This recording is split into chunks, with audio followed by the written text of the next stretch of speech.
Shalom, puji Tuhan kita kembali bertemu dalam ibadah online GKI POSPI Mangkutana pada hari ini.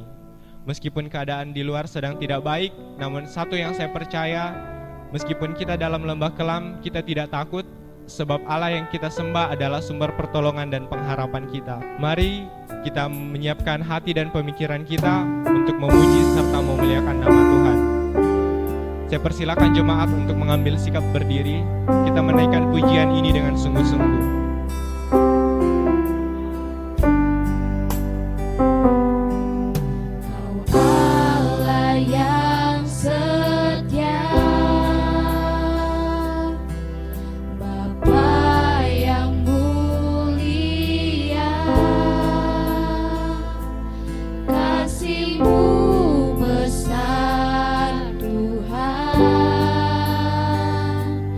Kau pulihkan hidup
ada saat ini, itu semua karena berkat dan kemurahan Tuhan.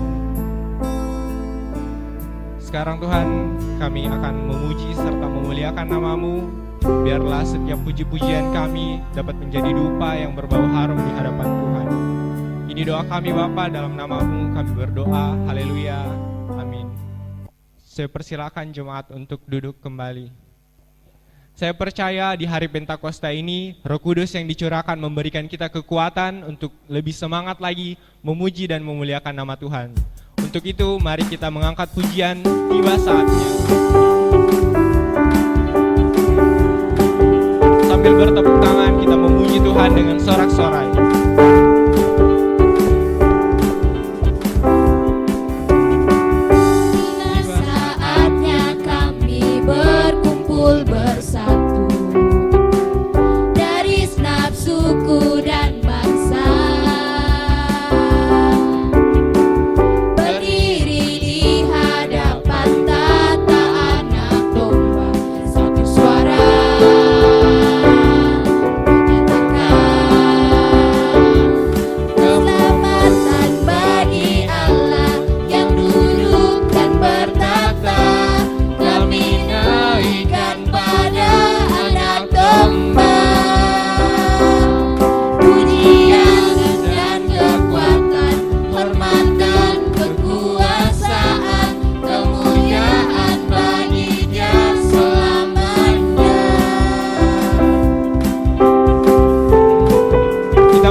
Masih dengan sikap berdiri, saya percaya kita masih semangat untuk memuji serta memuliakan nama Tuhan.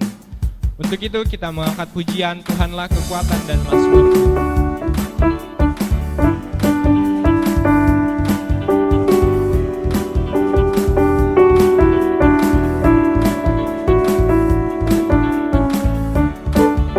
Mari sama-sama kita katakan, Tuhanlah kekuatan dan mazmurku. Dia gunung batu dan keselamatanku. Hanya padamu hatiku percaya. Kaulah menara dan kota perlindungan. Ku mau selalu bersyukur sebab cintamu padaku takkan pernah berubah. Hatiku percaya walau bumi bergoncang, gunung-gunung beranjak, namun kasih setiamu tak pergi dariku. Tuhanlah kekuatan dan mazmurku.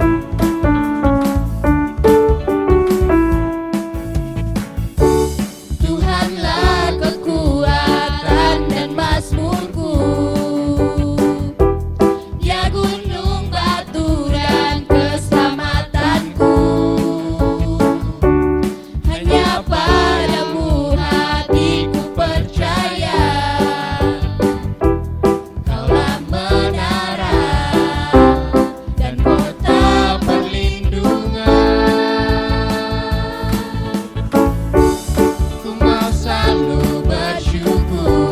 sebab cintamu padaku takkan pernah berubah. Hatiku percaya, walau bumi bergoncang, gunung-gunung beranjak, namun kasih setiamu tak pergi dariku. Saya persilakan untuk jemaat duduk kembali. Tiba saatnya kita akan memberikan persembahan syukur kita sekaligus menyiapkan hati kita untuk mendengarkan uraian firman Tuhan. Kita menyambutnya dengan sikap berdiri. Kita mengangkat pujian bagaikan tanah kering.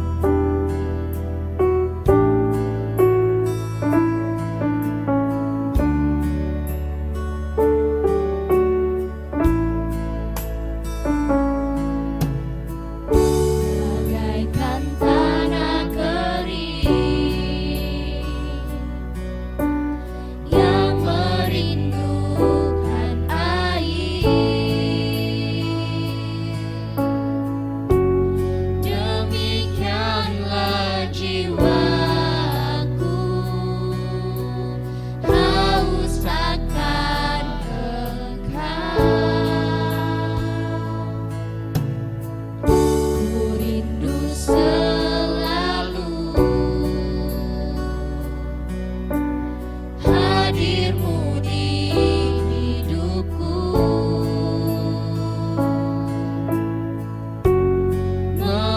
memulihkan jiwaku, hapuskan air mataku,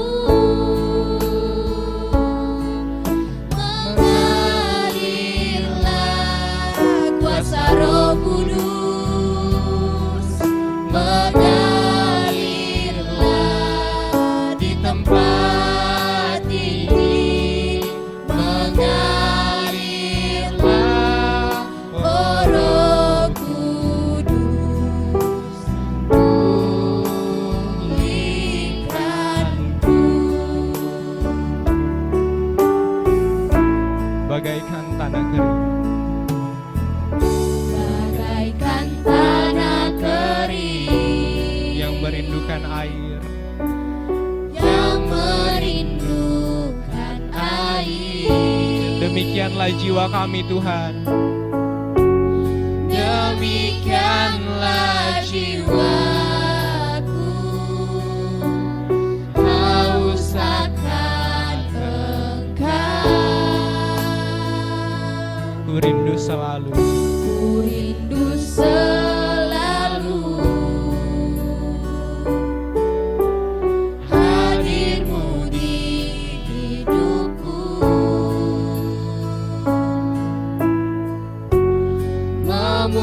memulihkan jiwaku, hapuskan air mataku,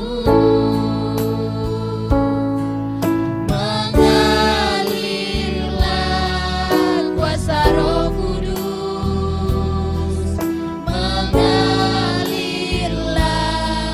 di tempat ini, mengalirlah oh Roh Kudus, pulihkanku. mengalirlah Mengalirlah kuasa Roh Kudus, mengalirlah di tempat ini, mengalirlah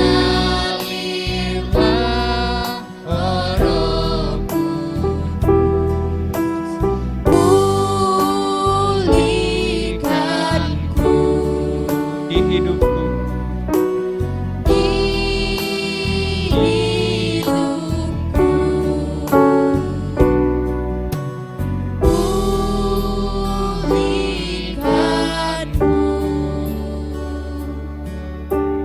Saya persilakan kepada penginjil Hence untuk menyampaikan. Mari sebelum kita membaca dan merenungkan firman Tuhan, kita berdoa. Kami mengucap syukur di hari ini kalau kami boleh bersama-sama memuji Tuhan dari tempat kami masing-masing. Dan pada kesempatan ini juga kami mau membaca, merenungkan firman Tuhan. Tolong kami ya Tuhan, Roh-Mu yang ada dalam kehidupan kami, memberikan kami pengertian, memberikan kami pemahaman akan apa yang akan kami baca dan yang kami dengar. Dalam nama Tuhan Yesus kami berdoa. Amin. Puji Tuhan Bapak Ibu, di hari Pentakosta ini, mari kita merenungkan firman Tuhan dari Kisah Para Rasul, pasal yang kedua, ayat yang pertama hingga ayatnya yang ke-13. Lembaga Alkitab memberikan tema Pentakosta. Ketika tiba hari Pentakosta, semua orang percaya berkumpul di satu tempat. Tiba-tiba turunlah dari langit suatu bunyi seperti tiupan angin keras yang memenuhi seluruh rumah di mana mereka duduk. Dan tampaklah kepada mereka lidah-lidah seperti nyala api yang bertebaran dan hinggap pada mereka masing-masing. Maka penuhlah mereka dengan Roh Kudus. Lalu mereka mulai berkata-kata dalam bahasa-bahasa lain seperti yang diberikan oleh Roh itu kepada mereka untuk mengatakannya. Waktu itu di Yerusalem diam orang-orang Yahudi yang saleh dari segala bangsa di bawah kolong langit.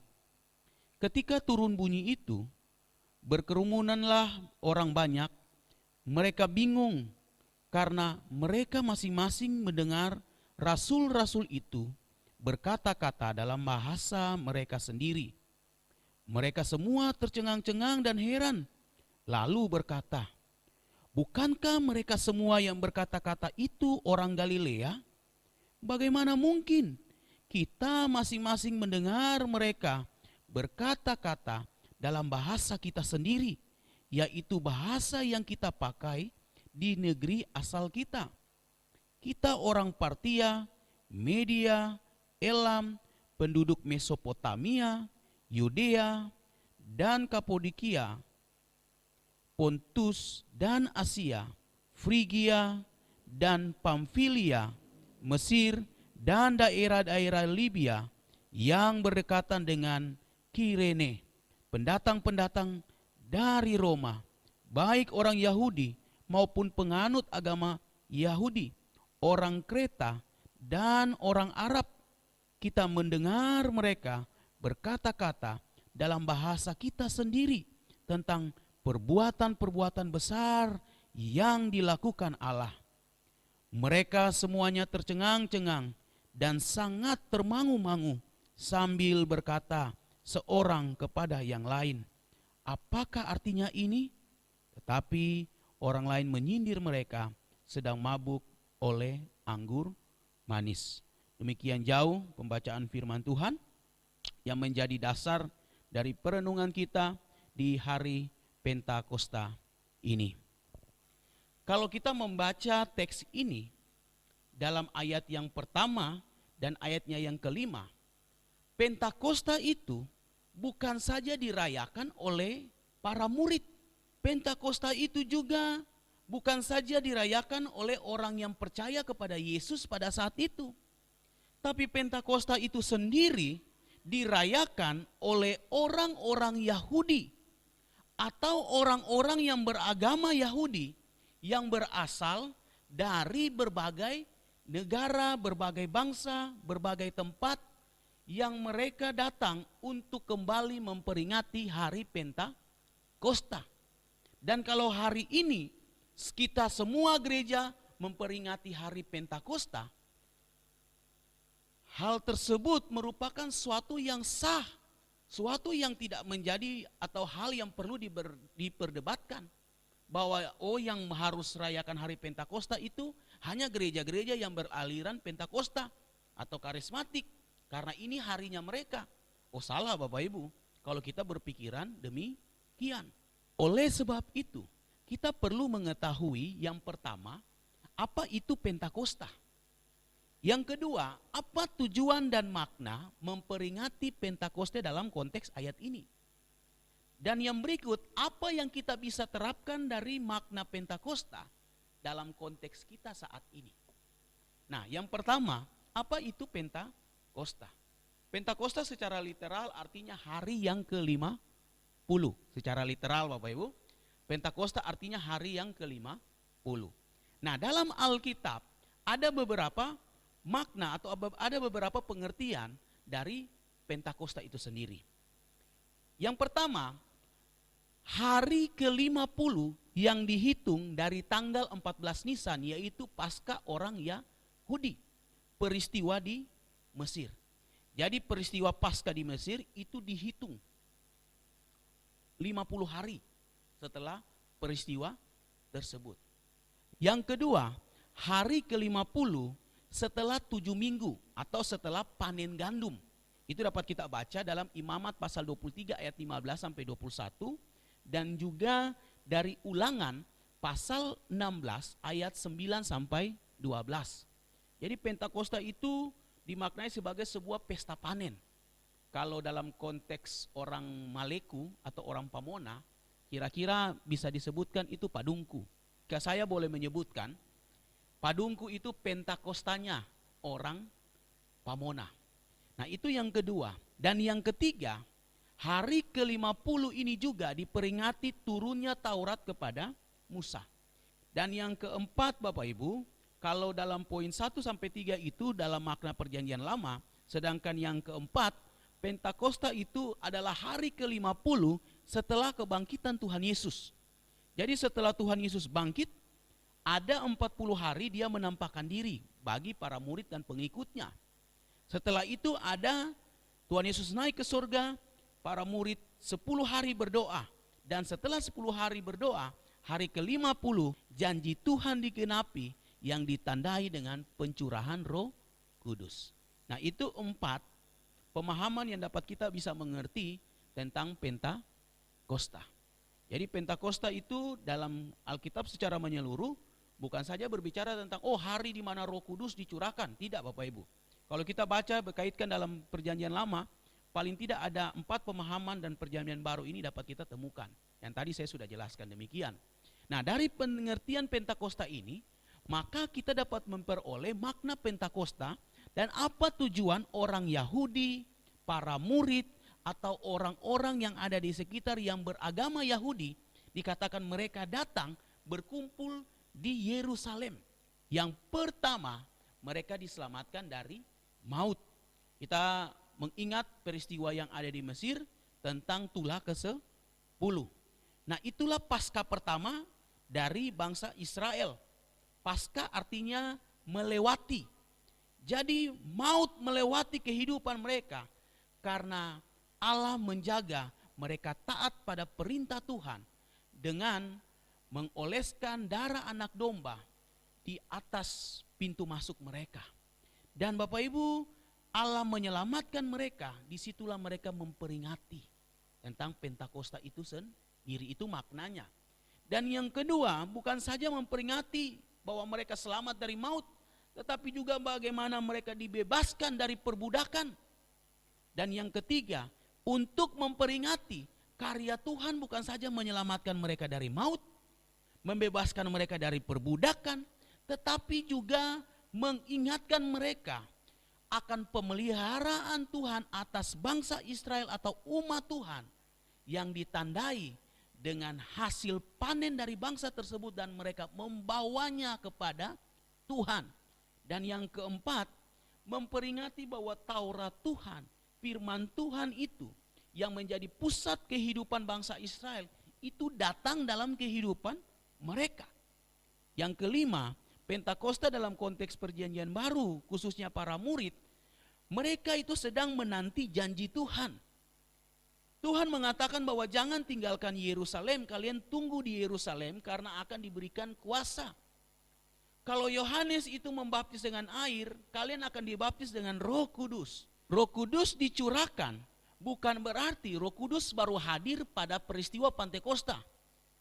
Sebelum peristiwa Pentakosta, baik di perjanjian baru maupun perjanjian lama, Roh Kudus sudah ada. Karena Roh Kudus itu Allah. Allah itu bukan saja baru hadir pada peristiwa Pentakosta. Tapi ingat, Allah Roh Kudus itu sudah mulai ada dalam kitab kejadian, dari peristiwa penciptaan, dan dia selalu hadir. Nah, saya akan membahas ini lebih jauh dalam di minggu depan dalam channel YouTube. Nanti Bapak Ibu bisa mengikuti. Yang ingin ikut khotbah berseri tentang Pentakosta ini akan membedakan apa yang dimaksudkan dengan pencurahan Roh Kudus. Apakah Roh Kudus itu baru hadir pada Pentakosta atau ada? Nah, nanti saya menjelaskan.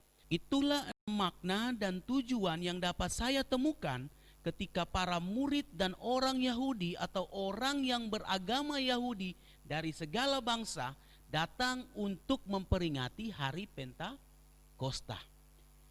Nah, sekarang apa sih makna, apa sih relevansi, apa sih yang dapat kita pelajari untuk kita saat ini ketika kita belajar, ketika kita memperingati, ketika kita mendengar dari firman Tuhan tentang hari Pentakosta ini. Paling tidak ada 3 hal yang dapat kita belajar dari peristiwa Pentakosta. Yang pertama, peristiwa Pentakosta itu mengingatkan kita akan karya Tuhan. Kalau perjanjian lama mereka mengingati Pentakosta bagaimana Tuhan menyelamatkan mereka dari maut dan membebaskan mereka dari perbudakan, maka kita pun memperingati Pentakosta dengan mengingat karya Tuhan. Bagaimana Allah telah datang mencari kita, Dia mati menebus dosa kita, Dia bangkit dan Dia naik ke sorga untuk menyediakan tempat bagi kita. Mengingat akan karya Tuhan, bagaimana Tuhan telah menolong kita, bagaimana Tuhan telah menyertai kita sampai saat ini. Dan kalau kita boleh ada sampai saat ini, semua karena Tuhan. Karya Tuhan ketika Allah berjanji bahwa Dia akan selalu menyertai kita, sekali-kali Ia tidak akan pernah meninggalkan kita.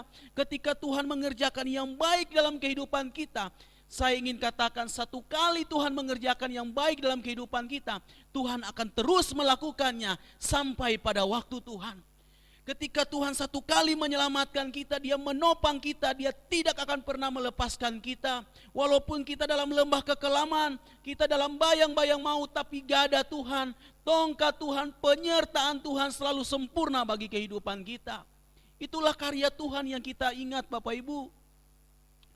Masing-masing kita pasti punya pengalaman pribadi dengan Tuhan.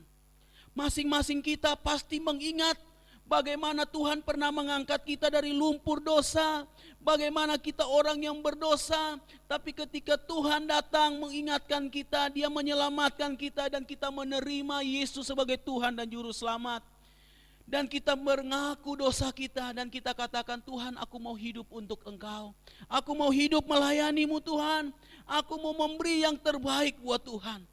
Bapak Ibu, peristiwa Pentakosta mengingatkan kita akan kebaikan dan kemurahan Tuhan dalam kehidupan kita. Dan bangsa Israel ketika mereka memperingati hari Pentakosta, mereka mewujudkannya dengan membawa persembahan-persembahan.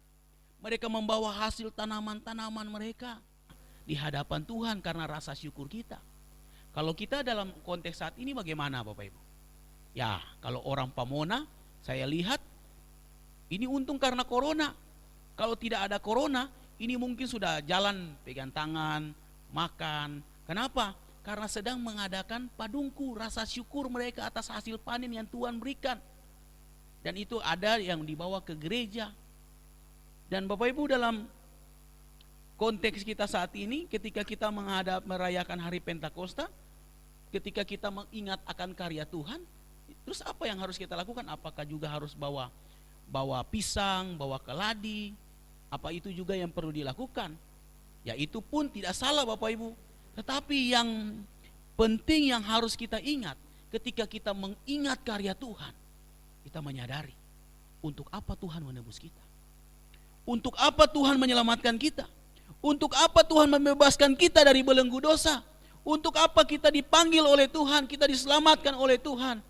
Hanya satu tujuan, untuk melayani Tuhan. Oleh sebab itu Bapak Ibu, di hari Pentakosta ini ketika kita mengingat karya Tuhan, bagaimana Tuhan telah menolong kita, Dia memberkati kita sampai hari ini. Kalau kita boleh memiliki segala sesuatu, kalau kita boleh sehat, kalau kita boleh kuat, hanya satu tujuan yang Tuhan inginkan adalah kita menaikkan rasa syukur kita dengan wujud kita melayani Tuhan. Melayani Tuhan di gereja, melayani Tuhan di rumah, melayani Tuhan di mana saja. Kolose 3 ayat 23 mengatakan, apapun yang kamu lakukan, perbuatlah dengan segenap hatimu, bukan untuk manusia, tetapi untuk Tuhan. Itulah melayani Tuhan. Bapak Ibu, kita melakukan segala sesuatu bukan untuk manusia lihat, bukan supaya kita dipuji, tapi kita melakukan segala sesuatu untuk Tuhan dipermuliakan. Itulah melayani Tuhan. Itu yang pertama. Yang kedua, orang yang percaya, orang yang menantikan janji Tuhan akan menerimanya. Bapak Ibu, para murid, mereka menerima janji Tuhan bahwa jangan tinggalkan Yerusalem. Kamu harus tinggal di Yerusalem karena kamu akan menerima kuasa.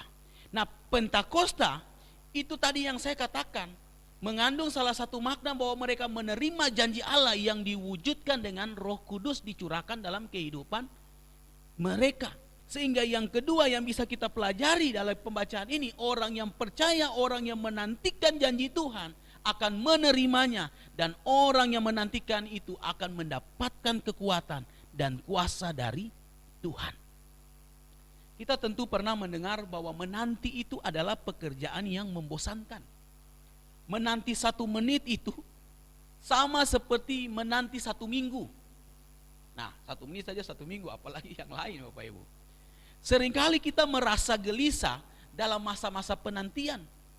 Ya, contohnya kalau anak-anak pemuda, kalau misalnya ada cowok yang mulai tembak, menyatakan perasaannya untuk cewek, terus dibilang I love you, aku mencintai kamu, mau enggak kamu menerima aku menjadi, kamu menerima saya menjadi pacarmu.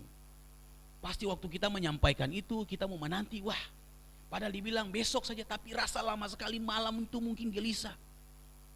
Kenapa saya menceritakan gitu? Karena pengalaman Bapak Ibu. Ya, menanti itu enggak mudah, kadang-kadang kita membuat gelisah. Dan intinya yang sebenarnya saya sampaikan di sini Bapak Ibu, menanti kadang-kadang kita bosan. Menanti kadang-kadang kita bilang, untuk apa nanti, tidak usah lagi. Banyak dari kita tidak mau menanti. Tetapi firman Tuhan katakan bahwa orang yang menantikan janji Tuhan, orang yang menantikan Tuhan, itu justru mendapatkan kekuatan baru. Dan para murid mereka mengalami hal itu. Ketika Tuhan berjanji, Tuhan pasti akan menepati. Dan dalam mereka menanti janji Tuhan, apa yang dilakukan? Ini yang penting. Ketika menanti janji Tuhan, para murid itu berdoa, mereka menyembah Tuhan, mereka memuji Tuhan, merendahkan diri di hadapan Tuhan. Dan Bapak Ibu, tahukah kita, kalau kita menanti janji, mungkin janji manusia itu membosankan, atau menanti hal yang lain kita rasa gelisah. Tetapi Alkitab mengatakan dalam Yesaya 40 ayat 31, orang-orang yang menantikan Tuhan, mereka mendapatkan kekuatan baru. Mereka seumpama Raja Wali yang naik terbang dengan kekuatan sayapnya. Mereka berlari dan tidak menjadi lesu, mereka berjalan dan tidak menjadi lelah. Dari ayat ini kita dapat menemukan bahwa angin badai itu sudah menjadi bagian dari kehidupan burung Raja Wali. Tetapi ketika angin badai datang dalam kehidupan burung Raja Wali, justru ia tidak terhempas, ia tidak terlempar, tetapi ia makin mampu mengatasinya, dan bahkan ia mampu untuk terbang lebih tinggi lagi. Kehidupan kita juga demikian. Burung Raja Wali itu adalah gambaran orang yang menantikan Tuhan. Badai hidup boleh datang, tantangan boleh datang, tekanan boleh datang, persoalan, pergumulan tidak akan luput dari kehidupan percaya. Cepat atau lambat, diundang atau tidak, tekanan, tantangan, persoalan pasti akan datang dalam kehidupan orang-orang percaya. Alkitab mengatakan bahwa Tuhan tidak langsung mengangkat persoalan, tidak mengangkat masalah. Tuhan tidak langsung menyingkirkan pergumulan, tekanan yang sedang mengimpit kita saat ini. Tapi firman Tuhan berkata, orang yang menantikan Tuhan itu Mereka mendapatkan kekuatan baru seumpama burung Raja Wali yang walaupun badai tantangan hidup datang, tetapi karena kekuatan yang Tuhan berikan mampu untuk terbang lebih tinggi, mampu untuk menang atas persoalan, mampu untuk mengalahkan tekanan hidup, mampu untuk melawan tantangan, diberikan kekuatan untuk menghadapi pergumulan, bukan untuk lari, tapi menghadapi pergumulan itu. Dan bisa menang karena Tuhan yang memberikan kekuatan. Saya tidak tahu secara pasti kondisi Bapak Ibu saat ini bagaimana. Namun mungkin saat ini kita sedang terpuruk, saat ini mungkin kita sedang kalah, saat ini kita sedang berada dalam tekanan yang begitu berat yang menghimpit kehidupan kita dan kita merasa saya sudah tidak mampu lagi Tuhan. Dan mungkin saja ada banyak nasihat yang datang, harus begini, harus begitu. Tapi Bapak Ibu, mari kita belajar dari firman Tuhan. Orang yang menantikan janji Tuhan, para murid ketika mereka menantikan janji Tuhan tidak membuat mereka lesu, tidak membuat mereka lemah, tidak membuat mereka putus asa. Namun ketika mereka menantikan janji Tuhan, mereka datang berdoa, mereka datang menyembah kepada Tuhan, mereka datang membaca, merenungkan Taurat Tuhan siang dan malam.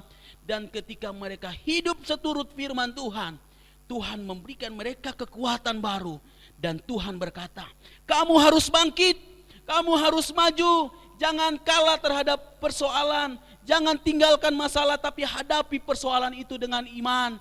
Dan bangkitlah, majulah, melangkahlah maju, yakin bahwa ketika Tuhan bersama dengan kita, Dia akan mencurahkan kekuatan, Dia akan memberikan kekuatan, apapun persoalan, apapun masalah, Tuhan memberikan kekuatan. Dan kita pasti akan menang. Itu janji Tuhan Bapak Ibu. Itu yang kedua.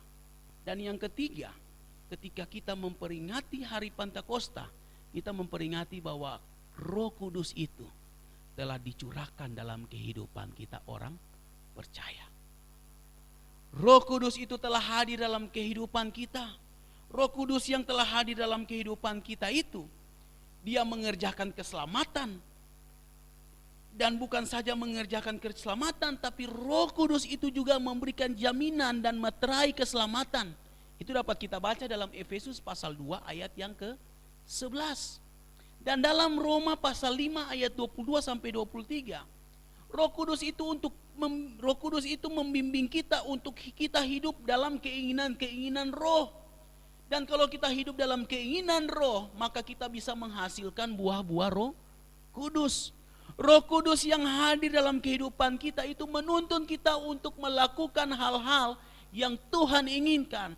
Roh Kudus itu datang hadir dalam kehidupan kita ketika kita susah hati, ketika kita berduka, ketika kita tidak mampu lagi, Dia memberikan penghiburan. Roh Kudus memberikan kekuatan, Roh Kudus memberikan semangat, Roh Kudus memberikan keberanian untuk kehidupan kita. Dan itulah yang terjadi pada para murid. Bapak Ibu coba melihat dan perhatikan bagaimana respon para murid terhadap situasi yang terjadi pada saat itu. Sebelum peristiwa Pentakosta, para murid itu mereka hidup dalam ketakutan. Pernah penginjilia berkhotbah bahwa para murid itu sampai dikatakan mereka masuk dalam sebuah rumah, pintu-pintu, jadi bukan satu pintu tapi pintu-pintu dikunci. Kenapa? Karena mereka takut dan Tuhan datang memberikan mereka damai sejahtera, mereka kekuatan.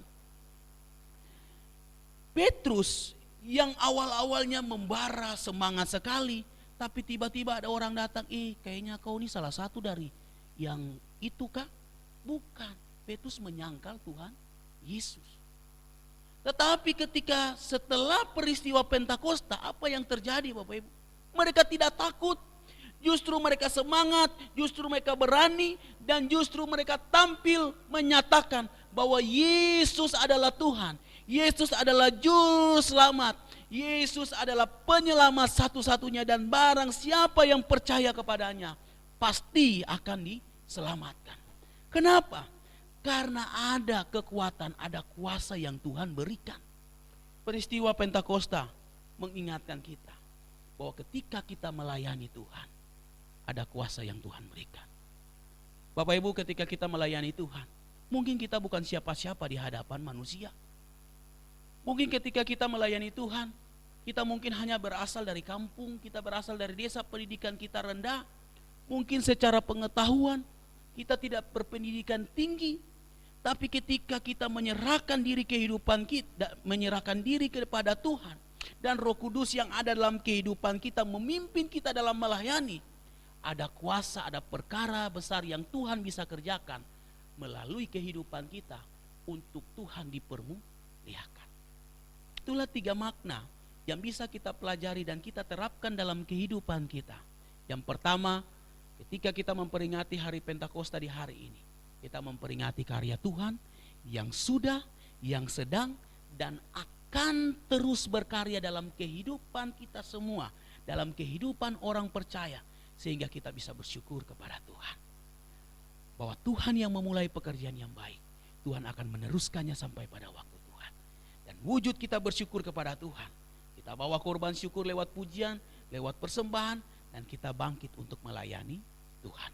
Yang kedua, janji Tuhan pasti digenapi. Jangan ragu akan janji Tuhan. Yosua 21 ayat 45 dikatakan, dari segala yang baik dijanjikan Tuhan, tidak ada yang tidak terpenuhi, semuanya terpenuhi. Itu yang kedua. Dan yang ketiga, Pentakosta memberikan keberanian, kekuatan, penghiburan, semangat, kuasa, kesadaran bagi kita untuk hidup sesuai kehendak Tuhan. Dan kita bangkit untuk melayani Tuhan, menyaksikan tentang karya Allah dalam kehidupan orang percaya.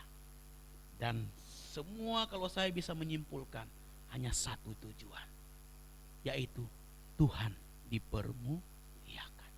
Kiranya firman Tuhan memberkati kita. Mari kita berdoa. Tuhan Yesus, kami bersyukur untuk firman Tuhan yang boleh kami renungkan. Hamba-Mu telah selesai menyampaikan firman Tuhan, dan hamba percaya Roh Kudus yang telah hadir dalam kehidupan kami semua, Roh Kudus yang akan meneruskan mengerjakan firman Tuhan yang hari ini kami telah renungkan bersama. Dalam nama Tuhan Yesus kami bersyukur dan kami berdoa. Amin. Bapak Ibu, saya persilakan kita semua bangkit berdiri dan kita akan mengikrarkan pengakuan iman rasuli.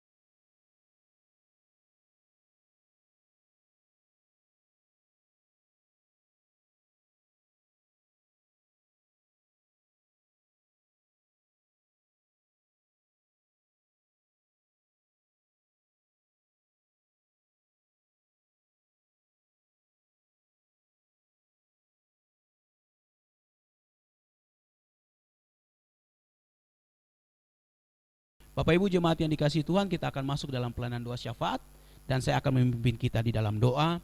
Mari kita berdoa. Kami datang kepada Tuhan Allah yang kudus, Allah yang penuh kasih, namun Allah juga yang penuh dengan keadilan. Oleh sebab itu, dalam kesadaran kami siapakah kami ini dan siapakah Engkau, kami datang memohon ampun kepada Tuhan. Ampunilah setiap dosa dan pelanggaran kami, baik dalam pikiran, perkataan, tingkah laku yang kami lakukan, menyakiti hati suami, istri, orang tua, anak-anak, sesama kami, bahkan terlebih Tuhan. Ampunilah kami, baharuilah kami ya Tuhan. Dan Roh-Mu yang ada dalam kehidupan kami itu terus membimbing kehidupan kami, supaya kami makin terus menerus hidup dalam pimpinan Tuhan. Karena kami sudah melihat, karena kami sudah merasakan, ketika Tuhan memimpin kehidupan kami, semuanya mendatangkan kebaikan.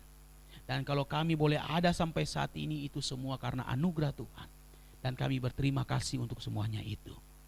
Napas kehidupan, berkat-berkat, materi, bahkan makan minum yang boleh kami nikmati, itu semua anugerah Tuhan.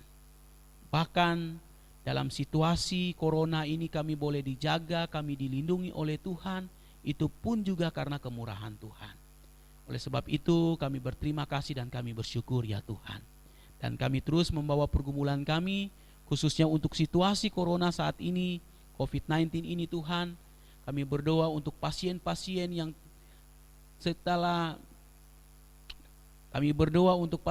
yang telah positif terinfeksi COVID-19 ini ya Tuhan. Kiranya mereka dipulihkan, kiranya mereka diberikan kekuatan, ada semangat, ada sukacita dalam masa karantina mereka. Kami berdoa untuk tim dokter, kami berdoa untuk pemerintah, semua yang terkait di dalamnya. Tuhan, kiranya Tuhan juga memberikan mereka kekuatan, perlindungan, kesehatan, dan jalan keluar. Bahkan kami terus berdoa untuk vaksin, untuk obat, sehingga dapat ditemukan. Dan virus corona ini juga dapat cepat berlalu. Namun kami berdoa bahwa ketika Tuhan mengizinkan semuanya ini terjadi, ada pasti maksud Tuhan. Ajar kami untuk melihat apa rencana Tuhan di balik semua itu. Sehingga kami makin mengevaluasi diri kami untuk kami hidup sesuai dengan apa yang Tuhan kehendaki. Kami juga terus berdoa untuk jemaat kami dari yang dalam kandungan, bahkan orang tua kami yang telah lanjut usia. Tuhan jaga dan Tuhan pelihara. Kami terus mendoakan Ibu Ida, kami terus berdoakan Ibu Dani dalam masa kandungan mereka, dalam masa kehamilan mereka. Kiranya mereka juga diberkati oleh Tuhan. Bahkan orang-orang tua kami yang lansia diberikan kekuatan dan diberikan kesehatan. Celang dalam masa pemulihan, Tuhan juga jaga, Tuhan juga pulihkan, dan suatu saat nanti kami rindukan beliau juga dapat beribadah bersama-sama dengan kami. Ini doa kami Tuhan, sekali lagi jaga lindungilah setiap jemaat kami. Kami bersyukur kalau hari ini Tuhan telah menjaga kami, dan keyakinan itulah yang membawa kami. Kalau Tuhan telah membimbing kami, Tuhan telah menyertai kami, Tuhan telah memberkati kami, Tuhan akan terus melakukannya. Ini doa kami Tuhan. Sekali lagi kami berdoa untuk gereja kami, untuk hamba Tuhan, untuk majelis, dalam kepengurusan ke depan, dalam situasi jemaat ini Tuhan, kami tetap serahkan mereka semua ke dalam tangan Tuhan. Terima kasih Bapa, terima kasih ya Tuhan. Dan di akhir doa kami hendak berdoa, doa yang sudah Tuhan ajarkan dalam doa Bapa kami secara bersama-sama. Bapa kami yang di surga, dikuduskanlah namamu, datanglah kerajaanmu, jadilah kehendak-Mu di bumi seperti di surga. Berikanlah kami pada hari ini makanan kami yang secukupnya, dan ampunilah kesalahan kami, seperti kami juga mengampuni orang yang bersalah kepada kami. Dan janganlah membawa kami ke dalam pencobaan, tetapi lepaskanlah kami daripada yang jahat. Karena Engkaulah yang punya kerajaan, dan kuasa, dan kemuliaan, sampai selama-lamanya. Amin. Jemaat, saya persilakan untuk duduk kembali, dan kita akan menyaksikan warta jemaat.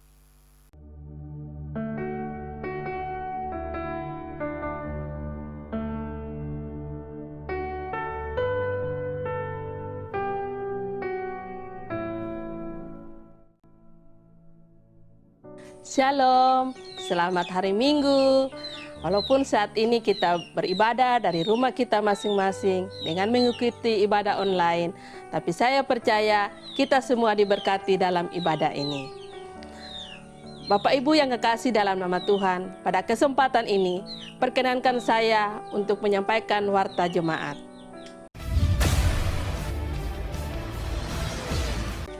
Persembahan atau kolektan di ibadah umum dan ibadah sekolah minggu di setiap minggunya, baik di hari ini maupun di ibadah sebelumnya, dapat diserahkan di gereja sesuai dengan waktu yang telah diatur oleh jemaat, dan jangan lupa menuliskan tanggal persembahannya. Bapak Ibu jangan lupa mengingatkan anak-anak untuk mengikuti ibadah online sekolah minggu di hari ini pada pukul 16 atau jam 4 sore. Untuk hari Selasa, ibadah doa akan tetap dilaksanakan dari rumah masing-masing dengan panduan liturgi yang akan dibagikan oleh gereja. Untuk ibadah umum, Minggu tanggal 8 Juni akan dipandu secara live streaming dari GKI Sulsel Jemaat Palopo. Sebagai keluarga di dalam Tuhan, marilah kita saling mendoakan keluarga di jemaat ini. Senin mendoakan keluarga Bapak Yosias, Selasa mendoakan keluarga Nenek Londo, Rabu mendoakan keluarga Bapak Liling, Kamis mendoakan Bapak Mira, Jumat mendoakan keluarga Bapak Salo, Sabtu mendoakan keluarga Bapak Johan Patulingas. Sebagai informasi, keluarga Evangelis Hence Uneputi akan menyelesaikan pelayanan di GKI Pos PI Mangkutana tanggal 3 Juni 2020 dan pada hari Kamis tanggal 4 Juni akan meninggalkan Mangkutana. Atas nama Badan Pengurus dan seluruh jemaat mengucapkan terima kasih untuk pelayanan keluarga Evangelis Hence Uneputi selama ini di GKI Pos PI Mangkutana. Berkaitan dengan hasil keputusan dari Majelis GKI Palopo dan rapat Badan Pengurus GKI Pos PI Mangkutana, jabatan Ketua Guru Sekolah Minggu yang selama ini dijalankan oleh Lause Widyastuti Tumangkeng dalam waktu ke depan ini akan dijalankan oleh Lause Margareta Tumangkeng. Sedangkan jabatan Sekretaris Komisi Pria dan Wanita Bapak Henok Muaso akan dijalankan oleh Ibu Ruth Diana. Jika ada pertanyaan dan permintaan pelayanan serta permohonan dukungan doa, dapat menghubungi kontak HP di bawah ini.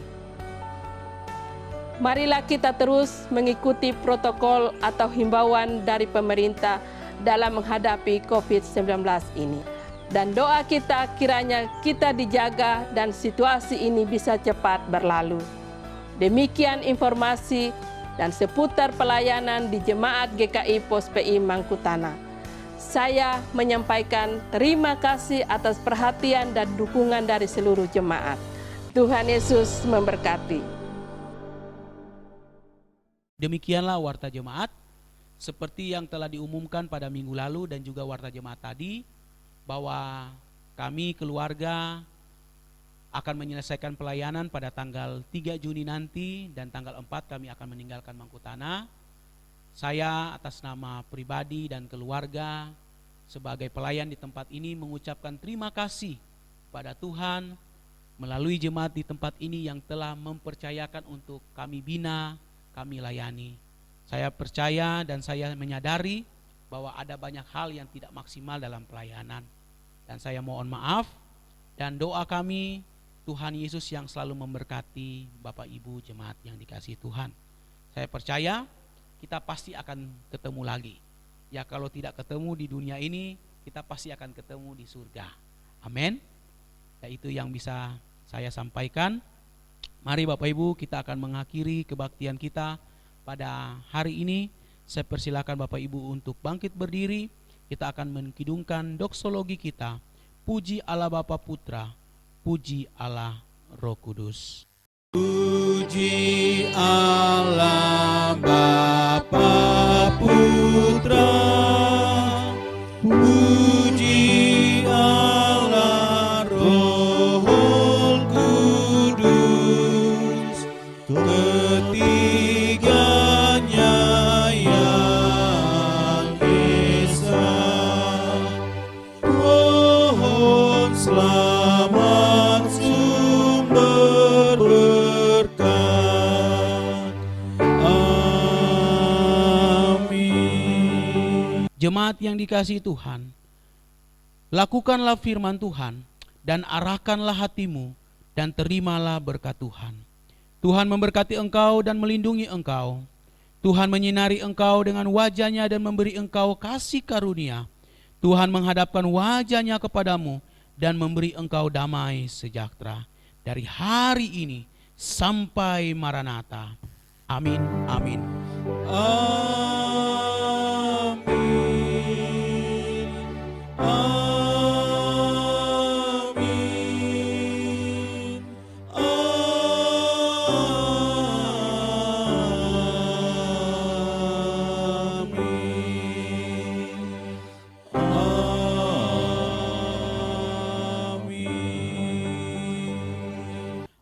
Amin. Ibadah kita selesai. Tuhan Yesus memberkati. Jemaat dipersilakan duduk kembali.